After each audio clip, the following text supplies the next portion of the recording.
আসসালামু আলাইকুম। আমি মোহাম্মদ জাকিরুল ইসলাম। প্রশান্তি ডায়েরি চ্যানেলটিতে আপনাদেরকে স্বাগত জানাচ্ছি। আজকে জানব দিনের অলি এবং দুনিয়ার অলি সম্পর্কে। অলি এর বহুবচন আউলিয়া।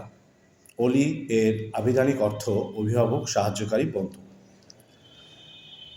7 নম্বর সূরা আল আরাফের 3 নম্বর আয়াতে আল্লাহ তাআলা বলেন, তোমার রবের পক্ষ থেকে যা তোমার প্রতি নাজিল করা হয়েছে তুমি তা অনুসরণ করো এবং আল্লাহকে বাদ দিয়ে অন্যদেরকে অভিভাবক অথবা সাহায্যকারী হিসেবে গ্রহণ করো না।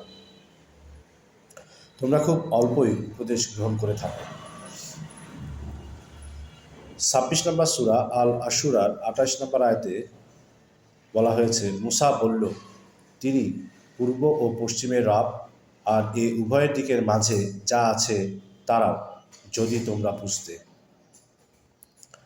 26 নম্বর সূরার আল শুআরার 31 নম্বর আয়াতে ফিরআউন বলল, তাহলে তা উপস্থিত করো যদি তুমি সত্যবাদী হও।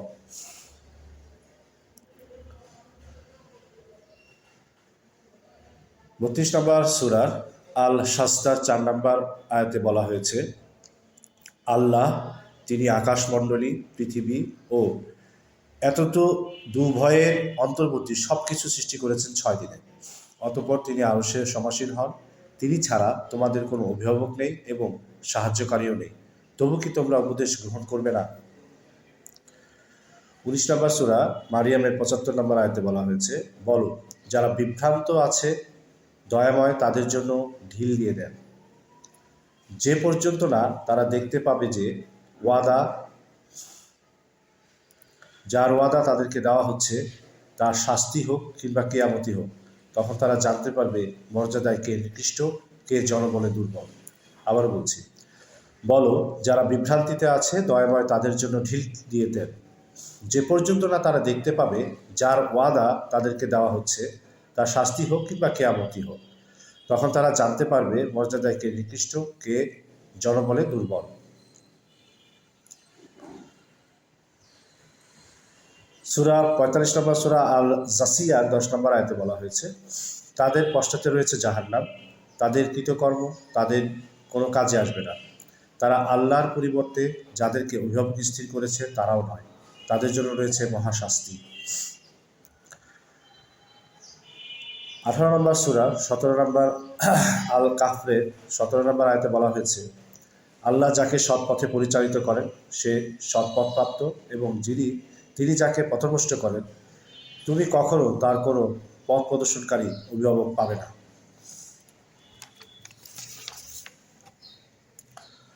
সূরা 29 নম্বর সূরা আল আনকাবুতের 41 নম্বর আয়াতে বলা হচ্ছে,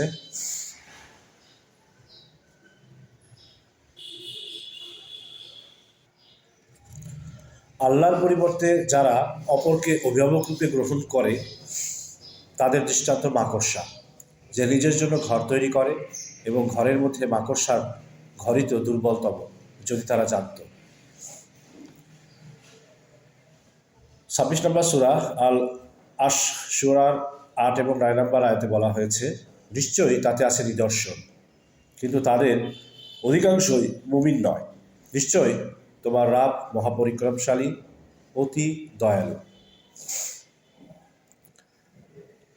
2 নম্বর সূরা আল বাকারা 257 নম্বর আয়াতে বলা হয়েছে, আল্লাহ হচ্ছেন মুমিনদের অভিভাবক, তিনি তাদেরকে অন্ধকার হতে আলোর দিকে নিয়ে যান, আর যারা অবিশ্বাস করেছে তাগুত তাদের পৃষ্ঠপোষক, সে তাদেরকে আলো হতে অন্ধকারের দিকে নিয়ে যায়, তারাই জাহান্নামের অধিবাসী, ওখানে তারা চিরকাল অবস্থান করবে।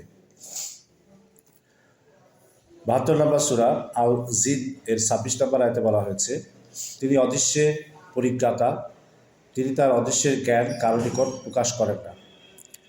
রাসূল সাল্লাল্লাহু আলাইহি ওয়াসাল্লাম বলেছেন, আল্লাহ তাআলা ঘোষণা করে, আমি সেই রূপ যেরূপ বান্দা আমার প্রতি ধারণ রাখে, আমি তার সাথে থাকি যখন সে আমাকে স্মরণ করে, যদি সে মনে মনে আমাকে স্মরণ করে আমিও তাকে নিজে স্মরণ করি, আর যদি সে লোক সমাবেশে আমাকে স্মরণ করে তাহলে আমিও তাদের যে উত্তম সমাবেশে তাকে স্মরণ করি। যদি সে আমার দিকে 1 বিঘত অগ্রসর হয় তাহলে আমি তার দিকে 1 হাত অগ্রসর হই, যদি সে আমার দিকে 1 বাহু অগ্রসর হয় তাহলে আমি তার দিকে 2 বাহু অগ্রসর হই, আর সে যদি আমার দিকে হেঁটে অগ্রসর হয় আমি তার দিকে দৌড়ে অগ্রসর হই। মুসলিম ভাইয়েরা এবং বোনেরা, একটু চিন্তা করলে বুঝতে পারবেন দ্বীনের ক্ষেত্রে আল্লাহ ছাড়া অন্য কাউকে ওলি হিসেবে মানা এবং তার নির্দেশ পালন করা হলে আল্লাহর সাথে শরিক হয়ে যায় এবং এটা স্পষ্টতই শিরক। আল কোরআন ও সহিহ হাদিসের দলিল ব্যতীত কেহ যদি নিজের অনুমান, ইচ্ছা, কামনা ভিত্তিতে বিভ্রান্তিকর কথাবার্তা বলে, সে নিশ্চিতই শয়তানের আইন কানুন মেনে চলে। একমাত্র আল কোরআন ও সহিহ হাদিস ব্যতীত দ্বীন ইসলামের নামে অন্য কোনো দলিল গ্রহণ করা যাবে না। যারা এই দুই দলিলের সমর্থনের বাইরে জবরদস্ত আলেম, মহাবুজুর্গান, পিরানে পীর, অলিয়ে কামেল, হাদিয়ায়ে জামান, মহিয়ে সুন্নাত, আমিরুস শরিয়াত, কুতুবে রব্বানি ইত্যাদি যত টাইটেল ধারণ করুক না কেন, তাদের নির্দেশের উপর আমল করা শয়তানের অনুসরণ ছাড়া কিছুই নয়। যে কোনো মানুষ বা পীর, দরবেশকে আল্লাহর ওলি বলা মহান আল্লাহর সার্বভৌমত্বের উপর অংশীদার করা বোঝায়। তথাকথিত বহু শিক্ষিত লোকেরাও লেংটি পরা জটাধরী লোক দেখলে মনে করে যে সে বড় বুজুর্গ লোক। আল্লাহ ওলি ময়লা, ছেঁড়া কাপড় ও শরীরের গন্ধ থাকলে তাদেরকে আরও বড় বুজুর্গ মনে করা হয় এবং তাদের সালাত ও সিয়াম পালন করার দরকার নেই বলে সাধারণ লোকের ধারণা। এগুলো মূর্খতা ছাড়া আর কিছুই নয়। এছাড়াও যাকে মসজিদে দাফন করা হয় সে কখনোই ওলি হতে পারে না। আর কারোর জন্য মাজার বানানো হলে কিংবা কবরের উপর গম্বুজ বানানো হলে তা ওলিদের কাজ হতে পারে না, কারণ এগুলো ইসলামী শিক্ষার পরিপন্থী। রাসূল সাল্লাল্লাহু আলাইহি ওয়াসাল্লাম কবরের পাকা ঘর নির্মাণ, কবরকে বর্ধিতকরণ, চুনকাম করা এবং কবরের উপর লিখতে নিষেধ করেছেন। নাসাই 2031 নম্বর হাদিস, জাবির রাদিয়াল্লাহু আনহু বলেন। ইবনে মাজাহ 1562 নম্বর হাদিস এবং 1563 নম্বর হাদিস। তিরমিজি 1052 নম্বর হাদিস। মৃত ব্যক্তিদের স্বপ্ন দেখতে পাওয়াও শরীয়তের দৃষ্টিতে অলি হওয়ার মাপকাঠি নয়, বরং তা অনেক সময় শয়তানের ধোঁকাও হতে পারে।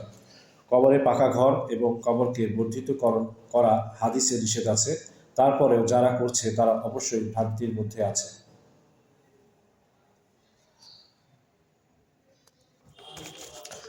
আমাদের চ্যানেলটি অবশ্যই সাবস্ক্রাইব করে রাখবেন যাতে পরবর্তী ভিডিও নোটিফিকেশন পেতে পারেন। সে পর্যন্ত ভালো থাকবেন। আল্লাহ হাফেজ।